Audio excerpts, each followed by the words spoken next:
The Minnesota Vikings win 19-17 at home against the league's laughingstock, the Detroit Lions.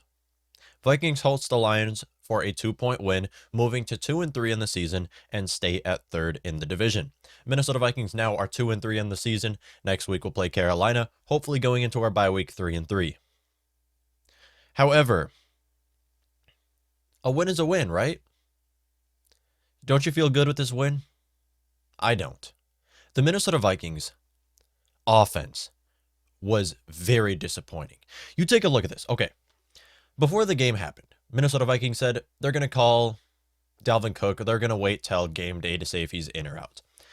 I got a notification on my phone saying Dalvin Cook has been ruled out with an ankle injury. I said, great. I mean, great as in it's good that they decided to rest him instead of rushing Dalvin Cook back. Now, yes, Dalvin Cook is the easiest way the Vikings could have won this game.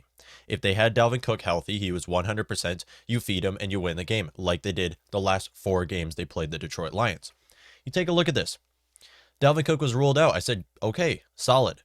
Like I said in my preview, if the Minnesota Vikings, Dalvin Cook is ruled out, they're going to give the ball to Kirk Cousins, the best quarterback with a clean pocket, throwing to the league's best wideouts, against a banged-up secondary that the Detroit Lions have, making them the worst secondary in football. And you have an excellent wide receiver trio in Justin Jefferson, Adam Thielen, and KJ Osborne with Kirk Cousins under center. Seems like a no-brainer. Minnesota Vikings give the ball to Kirk Cousins and he'll win the game. No, that's not what they do. The Minnesota Vikings instead are the most predictable offense in football. They play the most conservative ball in football. It's 2nd and 10. A passing down, right? You'd think so against the Detroit Lions defense where we don't have Dalvin Cook. Now, all credit to Alexander Madison. He's a great running back. He's no Justin Jefferson. He's no Adam Thielen. He's no star. He's a good running back. You should revolve your offense when you don't have Dalvin Cook around the pass. It seems like a no-brainer when you're playing the Detroit Lions secondary, and this is the only reason. The play calling that Clint Kubiak had in this game, the play calling that Mike Zimmer called, is the only reason why the Detroit Lions had a chance. The Detroit Lions didn't have a chance in this game because they had a great game. They had a good chance in this game because the Minnesota Vikings shot themselves in the foot by rushing on 56% of their plays, all of their first downs. It felt like all of their first downs, and it felt like all of their second downs.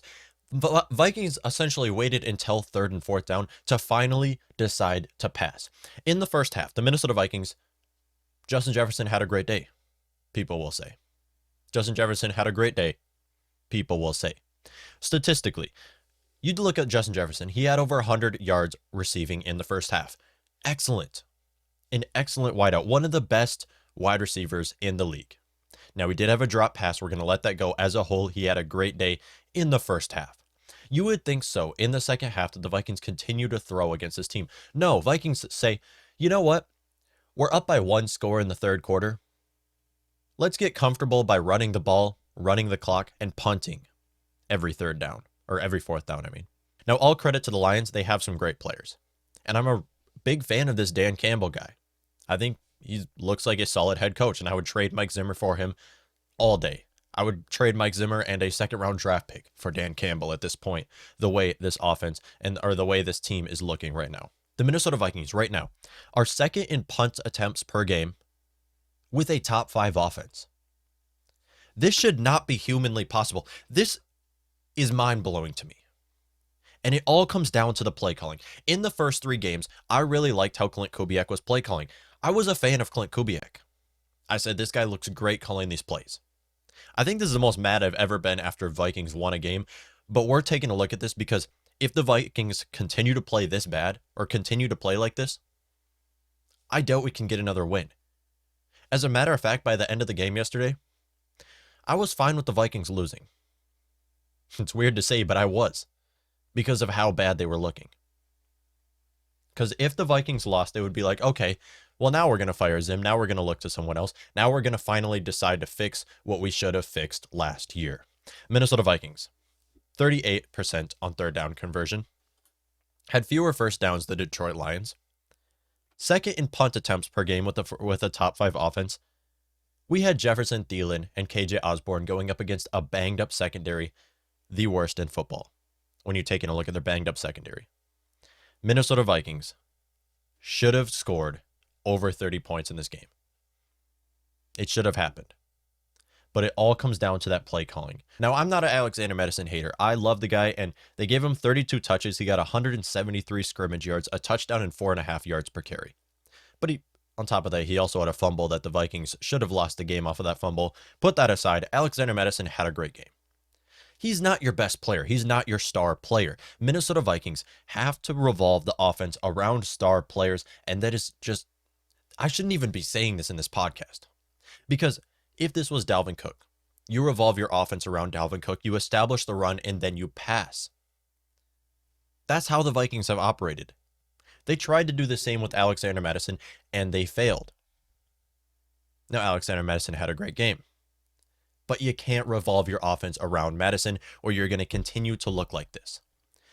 You have Justin Jefferson at wide receiver. You have Adam Thielen at wide receiver. You have Osborne, Tyler Conklin. You have so many playmakers on this offense, and the defense knows exactly what you're going to do. This should not be a thing. The defense should not see 1st and 10 and know exactly who the ball's going to. The defense should not see 2nd and 6 and know where the ball's going to. It should be unpredictable with the amount of playmakers we have on offense. We have 2 of the league's best wideouts.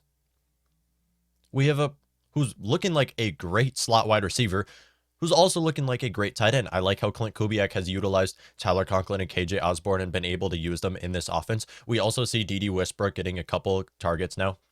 And I like to see these players looking good on offense. Problem is, you're too predictable. Clint Kubiak is too predictable on what the Vikings are going to call. You have to use Alexander Madison as that, oh yeah, this guy's on the team. He's good. You have to use him as that guy, not the guy that the defense knows the ball's going to. And I shouldn't be saying this on this podcast, as it seems like rule number 1 for an offensive play caller is being unpredictable.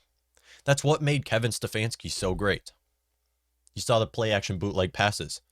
The whole defense sees 1st and 10. They think the ball's going to Dalvin Cook. He runs a play action bootleg pass, 60-yard touchdown to Stephon Diggs. I almost forgot his name. It's been a while. Stephon Diggs. That's how the Vikings offense was operating in 2019. That made them so great. These last couple of years have been opposite. The Vikings offense has been far too predictable. You have to target Justin Jefferson more than just 8 times. He had over 100 yards receiving in the first half and just 2 targets in the second half. 2. Why did he have 2 targets in the second half? Because the Minnesota Vikings were up by 1 score and decided, let's run the clock. You're up by 1 score and you're playing the conservative game? Can someone explain this to me? Because when in NFL history has this worked, where you play the conservative game and you see someone win a Super Bowl? You don't. You see teams playing offensive football no matter what down it is. You have to be unpredictable. No matter what quarter it is, you have to be unpredictable. The only time you're allowed to run the clock is when you're up by more than 1 score and it's under 2 minutes, or in the 4th quarter, at least, is when you're up by more than 1 score, not up by 7 and running 3 times and then punting it away and giving the team another chance. The conservative football is exactly why the Detroit Lions had a chance in this game. Okay, Minnesota Vikings. I had no doubt this offense was going to look great against Detroit Lions defense. Why was I wrong? I mean, Alexander Madison, Justin Jefferson, they had a great day. They respectably had a great day. But the play calling is what I'm looking at here. Because we have way too many playmakers on offense to be this predictable. We have way too much talent on offense to be 2nd in the league in punting per games. We have so much playmakers on offense that the Vikings should not be coming down to a field goal attempt, game-winning field goal attempt against possibly the worst defense in football. All right, staying on the offensive side of the ball, Christian Darrisaw did make his debut at left tackle in the 3rd series of the game. I said in my preview, Christian Darrisaw would likely be rotated in the second or third series. He was rotated in the third series of this game, played a total of 42% of snaps at left tackle. That combines for 28 total snaps with no sacks allowed and no penalties. So based off of the eye test and right there, Christian Darrisaw had a great performance. The bar is very low when you're backing up Rashad Hill, which is why, as a rookie right now, Christian Darrisaw is exceptionally better than Rashad Hill, but we're looking for first-round talent at left tackle, and I'd expect to continue to see Christian Darrisaw play at left tackle, and by the end of the season, be our starter, and possibly by the maybe Carolina Panthers game, we see him start at left tackle. Hopefully, we do see that happen because already you can just no-brainer, hands down, better than Rashad Hill. Rashad Hill is a great backup left and right tackle for the Minnesota Vikings, but right now you need to play Christian Darrisaw at left tackle. So Alexander Madison, Justin Jefferson had a great day. Vikings offensive play calling was far too predictable and far too conservative. Minnesota Vikings should not have won this game with the offensive play calling that they had. The only reason why this Vikings won this game was because everybody else was able to step up, was able to fill in for the lack of talent or lack of play calling ability that Clint Kubiak had. Didn't really have a great description there, but the kicking game was great. Greg Joseph, 4 for 5 on field goal attempts and made an extra point attempt. That means he scored 4 times 3 is 12 and 13. He scored 13 points, which is more than this Vikings offense, kicking 100% of field goal attempts this season over 50 yards. Has made 5 for 5. So hats off to Greg Joseph. And I mean, he did miss a 49-yard attempt, and we'll let it slide. You're allowed one missed, especially when you make 4 out of 5 of the rest of your field goals. So, or 4 out of 4 of your rest of your field goals. So I'm very happy that the Minnesota Vikings and Mike Zimmer decided not to cut this guy. And I said in my recap, I think it was recap to week 3, a lot of fans just like to overreact. Okay, you see this all the time in the NFL where fans overreact and they say, or you see it right now, everyone's saying fire Zim right now. I mean, who are you going to bring into your head coaching spot? I agree that you have to move on from Mike Zimmer, but really, who are you getting? There's nobody on your staff right now who you can promote to head coach. But I'm glad that the Vikings did not decide to just cut Greg Joseph after a missed field goal that made the Vikings lose. I'm glad they decided to stick with this guy and continue to trust in Greg Joseph because you don't want to be stuck in the same situation Mike Zimmer put the Minnesota Vikings in the last decade. So taking a look at this, the Minnesota Vikings defense had a great game as well, holding the Lions to 288 all-purpose yards, holding the Lions to just 17 points. Minnesota Vikings defense had a great performance against the Detroit Lions offense that has a lot of great players. Now, as a whole, their offense is not anywhere close or touchable to where the Vikings are at on the list, but as a whole, they have a top 5 tight end in the NFL and a great running back duo with DeAndre Swift and with Jamal Williams. Quintez Cephas is also developing into a great wideout. And then, of course, Jared Goff under center. Now, Jared Goff, yes, he's not a franchise quarterback. However, he's been in the league, been starting in the league for long enough to understand defenses and really be able to make some plays. So Minnesota Vikings defense had a great game. And I said going into this matchup in the preview that all of my attention was going to be on this Vikings defense because we haven't seen a great performance so far this season. And seeing this was a sigh of relief to see how the Vikings can perform in the best scenario possible, to see how the Vikings defense can perform. And I'm very happy for this Vikings defense to be able to see what they can do and them to step up and really win this game for us as a whole. Great job for this Vikings defense to be able to win this game, getting us 3 turnovers, 4 sacks, and all in all, a great performance. So starting off with Danielle Hunter. Danielle Hunter, 5th in the NFL, got another sack yesterday, and now is 5th in the NFL in sacks with 5 sacks. Something the broadcast didn't mention, and I'm surprised they didn't mention, Danielle Hunter has actually moved to 5th all-time on the Minnesota Vikings sack list. If you take a look at this, Minnesota Vikings sack list, Danielle Hunter moved to 5th all-time.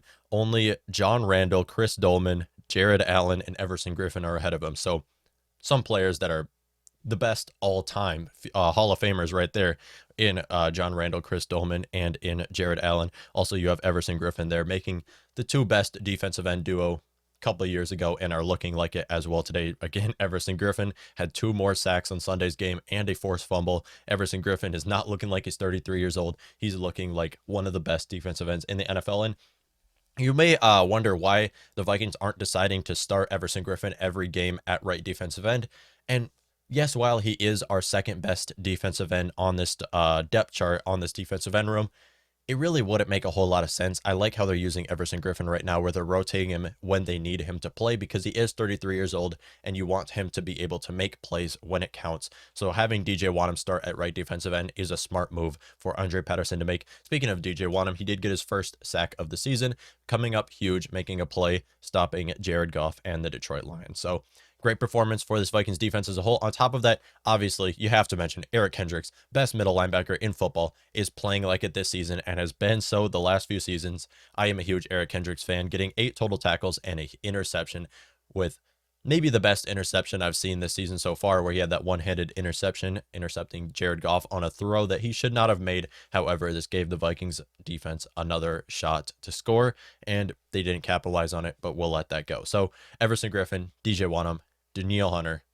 Eric Kendricks, even Patrick Peterson looked great guarding Quintez Cephas. Now, Patrick Peterson, yes, he did have a couple bad plays, but as a whole, looked great holding Quintez Cephas to just 2 receptions, or just 3 receptions on that game. He also had 2 pass deflections on top of that. Bashad Breeland still looks terrible at corner, but once Cameron Dantzler comes back, I'd expect the Vikings to finally decide to bench Breeland and start Dantzler over him. So as a whole, what you're seeing right here, what you're seeing right now, and you saw in the Detroit Lions game, you're seeing the collapse of this Minnesota Vikings regime. You're seeing the end of the Mike Zimmer era. Now, you can say right now, Vikings are 2-3 to start the season, not where we want to be at all. You can say that it's time to just get rid of Mike Zimmer. And I see this all over social media. Every Vikings fan is in agreement here that Mike Zimmer has to go. Many of them are saying, fire him right now. Then what? If you fire Mike Zimmer right now, there's nobody on this coaching staff that you want to promote to head coach right now. Clint Kubiak, you just saw the game that he called. You really want to promote him to head coach, give him a shot? Who else do you have? Adam Zimmer, his son? I don't think you want to cut his dad to promote his son, another defensive-minded head coach, and giving him that shot. Really, what option do you have here?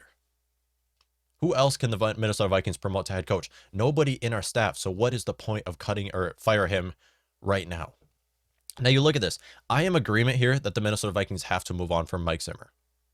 And maybe by the bye week, if the Vikings lose this upcoming matchup, I'll be in agreement that the Vikings must decide to fire him.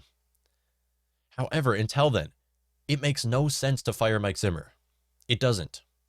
And getting rid of Rick Spielman, they have to go together. If you're going to get rid of Mike Zimmer, you got to get rid of Spielman. If you're going to get rid of Spielman, you have to get rid of Mike Zimmer. And it just doesn't make sense for the Vikings to continue to do this when you have a shot at a playoff run right now. It doesn't make sense for the Minnesota Vikings to decide to get rid of Mike Zimmer right now. However, with that being said, after this season, if the Vikings don't make the playoffs, there's a lot of options on who can be the next head coach for the Minnesota Vikings.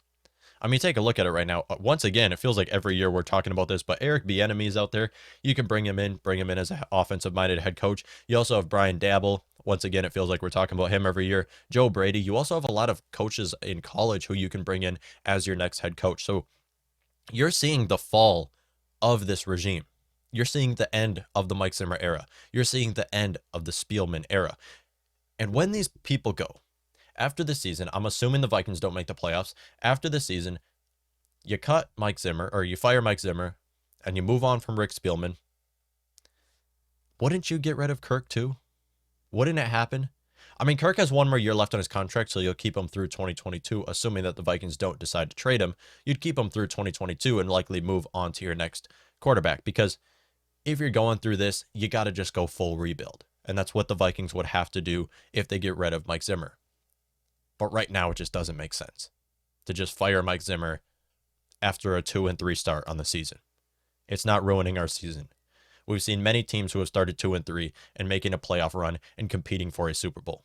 It doesn't make sense to get rid of Mike Zimmer right now. However, the Vikings have to be looking at doing that in the future, and you are seeing the end of the Mike Zimmer era. So I'd assume if the Vikings do get rid of Mike Zimmer and do get rid of Rick Spielman as well, the Minnesota Vikings would decide to move on from Kirk Cousins after this year. So likely if the Vikings do get rid of Mike Zimmer, they would look to getting a quarterback in the first round of next year's draft, likely have to trade up because I don't see the Vikings picking in the top 10 and would likely trade up for a quarterback. And that's really what we're seeing right now is the end of the Mike Zimmer era, especially after an ugly win and likely the worst win I've seen the Minnesota Vikings get in a long time. So, but again, it's a divisional win. A win is a win.